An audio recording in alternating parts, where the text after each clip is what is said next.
If I asked you, who are you?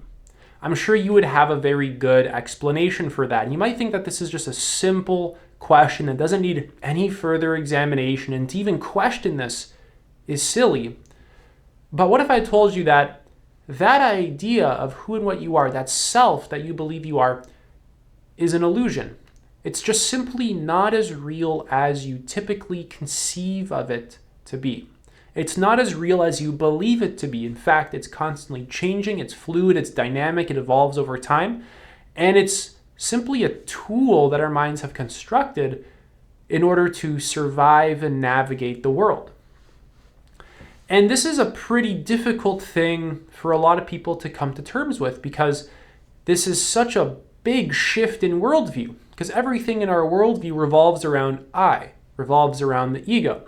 And to actually question, what am I, and to kind of begin to see through some of its illusions, this begins to radically shift one's worldview to something far more accurate, that is. And in this video, I want to give you a good idea of what the ego is. I want to talk in very simple terms so that just about anyone can understand me, but I don't want to sacrifice certain insights. I don't want this to be a video where I just say, the ego is an illusion, non-duality, blah, blah, blah. And I lose some of the juice. So this is going to be relatively comprehensive, where I'm going to be giving you a bunch of insights from spirituality, from psychology, from certain philosophies. And bridging all of this stuff together, I want to use it to create a more comprehensive picture of the ego so that you can get a good idea of what it is. Now, a lot of people think that the ego is bad, or it's just inherently toxic or wrong. I want you to just kind of throw away all of your preconceived notions about the ego as you watch this video. Try and just look at it with totally fresh eyes, as if you're a newborn baby looking at the world for the first time with curiosity and wonder, rather than some set of beliefs to preserve or whatever. So the ego is our sense of who we are. The ego is our sense of self relative to other. And this actually begins around the age of 2, when we can begin to distinguish ourself from other. And this fundamental distinction is kind of what the ego rests upon. This is like one of those very foundational things that the ego rests upon. And it ends up being an illusion. This distinction is very useful for survival. It's very useful to have a strong sense of self relative to other, because then you can further a survival agenda, you can manipulate, you can kill for your own personal gain. It becomes very useful to actually distinguish yourself from the environment, because then who cares about the environment? It's not me. The only thing I'm concerned with is my own personal survival, because another very fundamental building block of the ego is survival. It's always trying to survive and maintain itself and get its needs met, extract from the environment in order to take for oneself, in order to just continue surviving into the future. This sounds quite brutal, but I really want you to just kind of let go of the idea of the ego as fundamentally bad or unhealthy. I'm purposely painting it in this sort of brutal picture because this is kind of what it essentially came out of. If we look at human history, survival is quite harsh. Surviving in the wild with threats and predators and the elements and harsh weather, this is quite difficult. So there had to be this strong sense of individuality in order to navigate life effectively and truly get what we need to survive. Essentially, this is the reason why you're even alive today. And some of this brutal stuff is the very foundation of your own psyche. So the ego is our sense of I. It's the story that we tell ourselves about who we are, and it's ultimately an illusion. It's a mental construct. We don't actually find a sense of self anywhere in experience. Instead, we find a lot of elaborate patterns like thoughts, belief systems, emotional patterns, behavioral patterns, instincts, a whole bunch of complex systems working together to actually create the illusion of self. And again, that illusion of self is really held together by survival and that fundamental distinction between self and other. Because it's very hard to want to, let's say, hunt that bison and kill it, stab it with a spear, if you see it as yourself, if you have the sort of like ability to empathize with it. If you see it as a part of yourself, it's hard to actually take the life of another being. It's hard to hurt life. It's hard to, go and invade your neighboring tribe and take all their stuff for your own personal gain, like tribal warfare style. It's hard to do any of this stuff because they're you. Their pain is quite literally your pain. Why would I want to go and inflict that on someone else? So the ego evolves over time. The ego starts at a very self-centered level of development. Myself, survival, that's about it. And as it grows in consciousness, it becomes increasingly more selfless. It begins to care about its immediate family, its immediate tribe, and its place within that tribe. It's able to start expanding outwards to care about, let's say, the larger community that it finds itself in, the school that it finds itself in, the country that it finds itself in, and then it starts expanding beyond that to include the whole globe, all people of all races and religions and colors and backgrounds and genders and all that stuff. Then it even goes beyond that to include the very nature of reality itself, the pure consciousness from which everything arises. It actually begins to recognize itself as that, while also including all these previous stages. So it doesn't lose its ability to get its own needs met, but it does this within a larger context in a deeper sense of freedom, peace, love, and actual care for other living creatures. Whereas a lesser developed ego, it won't care. It'll slice your throat for the last piece of meat around around the fire. And as the ego gets more evolved, it's not interested in that anymore. It wants to actually get along with people. It might want to actually care for the environment. It might want to actually discover, what am I? Like, what existentially am I? If I'm actually honest, I don't really know what I am. I have a lot of theories about what I am. I have a lot of constructs, ideas, images. I have this psychological self, but I don't know what my actual existence is. So I really just want you to keep in mind that there's a lot of development that occurs within the ego. I'm going to actually have a video explaining that somewhat soon. It's going to be on spiral dynamics, but for now, you'll have to wait. So the ego is always evolving. It's not fixed. Our sense of self is not fixed. It's not static. It's always changing. It's always fluid. It's always dynamic. And it's just a sort of flow of energy for the most part. Our body is this flow of sensation when you can begin to feel into it. Thoughts are constantly arising and passing. Our hunger levels increase and decrease. There's constant change within yourself. It's not the same even for a brief moment. The atoms are always vibrating and moving and dancing. So the ego creates this illusion of separation due to that fundamental distinction of self versus other. This makes reality start to actually appear separate. And because of this, the ego now has external threats to worry about. It has to be concerned about threats and its own self-preservation. So it starts to tense up and develop all sorts of defensive survival-based strategies so that it can survive, so that it can just continue existing in the future. So at its core, the ego creates this illusion of separation. It tells us that I am me, you are you, I'm not that object, I'm not you, I'm just this right here. And this begins to really shape up our worldview. And because it's really funny, because this is such a fundamental part of human psychology, it really begins to act as that foundational sort of aspect. And then we build on top of that foundation. The only thing is, though, is that it's a delusion. That foundational aspect itself is a delusion, and we continuously build on top of that delusion. So to really raise your consciousness in a very deep and meaningful way requires you to really dig back down to some of these very fundamental assumptions that you held about self or reality or your own mind, and begin to question them, kind of dismantle them, and then redo that foundation. It's kind of like if you're building a home and you have a horrible foundation, you can't build on top of that. You need a solid foundation to build on top of so that everything doesn't just kind of come crumbling down. So the ego creates that sense of I and not I. And from the perspective of non-duality, the sense of separation is not real, it's an illusion. And as we begin to raise our consciousness, we actually realize that who and what we are is just this one universal consciousness. Who and what we are is not this sort of separate human being, but there's a awareness that is continuously present throughout all of experience, whereas everything within experience is always constantly changing. And this awareness totally permeates all of experience. This awareness is not a separate phenomenon from experience. This awareness is actual experience. It's right here. It's just pure presence, spontaneously here. So the ego has this huge need for control because this is so useful for survival.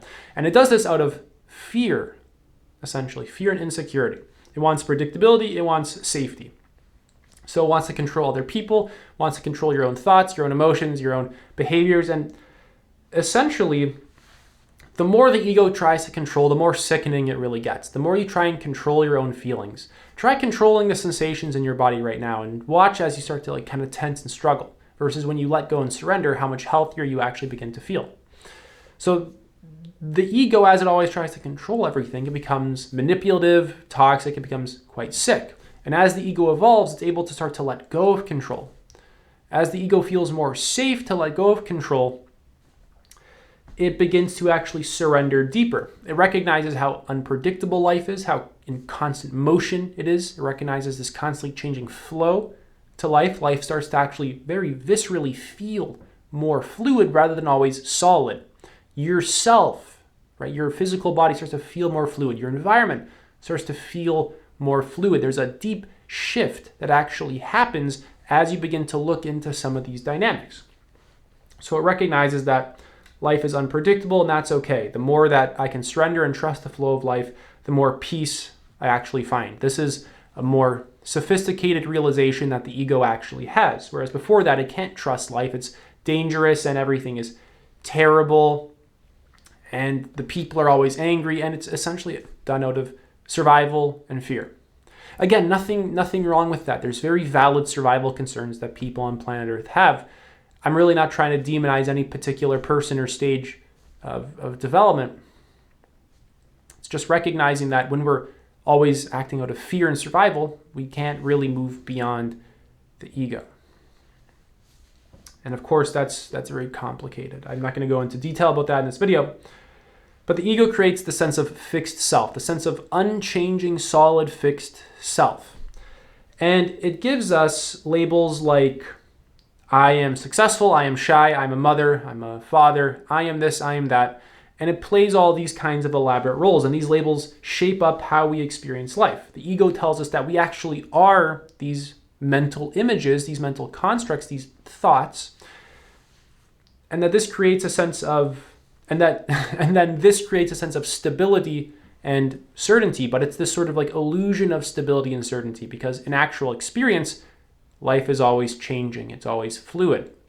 It's not really real, but the human mind needs it in order to first build up the ego to a certain point where then it can let go of it. Kind of like when you're jumping out of an airplane, you're going skydiving, you need that parachute, but then the second you're on the ground, you just let go of the parachute. What good is the parachute anymore? Same thing with the ego. It has to develop and then kind of be let go of. And then once you're at a mature stage of development, you can kind of oscillate between using the ego as a tool rather than always being stuck in it. You can still get your needs met, you can navigate the world, but instead now it's done from a more loving, aware, peaceful, and free place. One that is more compassionate to other life forms, one that can see things in a more complex and nuanced way, typically through something like systems thinking. The ego's overall development increases. It's emotional, spiritual, moral, cognitive, etc.